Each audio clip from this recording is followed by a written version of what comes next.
एक खूबसूरत से गांव गिलपुर में एक हंसता खेलता खानदान रहता था। दादाजी और दादी अम्मा के 4 बेटे थे, अकबर, बाबर, जमशेद और नादिर। चारों की शादी हो चुकी थी और घर में थीं 4 रंग बरंगी बहुएं, शगुफ्ता, नाजो, शबनम और बली।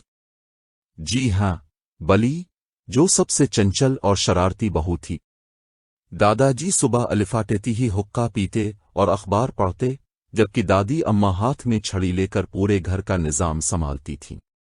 दादी अम्मा का एक उसूल था, जो बहू सबसे अच्छा काम करेगी, इसे मिलेगा गोल्डन कफगीर अवार्ड। एक दिन दादी अम्मा ने ऐलान किया, आज से तुम सबको एक एक दिन दिया जाएगा, जिस दिन तुम्हारे जिम्मे पूरे घर की सफाई, खाना और चाय बनाना होगा। जो जीतेगी वो मेरे साथ बाजार जाकर अपनी पसंद की साड़ी लेगी। पहला दिन शगुफ्ता ने बड़े सलीके से घर साफ किया, लेकिन दाल में नमक ज्यादा हो गया। दादाजी ने कहा, ये दाल नहीं, हमालिया है। दूसरा दिन नाजो ने खाना भी बनाया, लेकिन चाय में चीनी डालना भूल गई।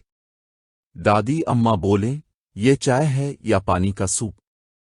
तीसरा दिन शबनम ने सब्जी बनाई, इतनी तेज मिर्चों वाली के दादाजी की आंखों में आंसू आ गए और वो बोले, मुझे लगता है मैं फिल्म में हूं। चौथा दिन बली ने सबसे अलग काम किया।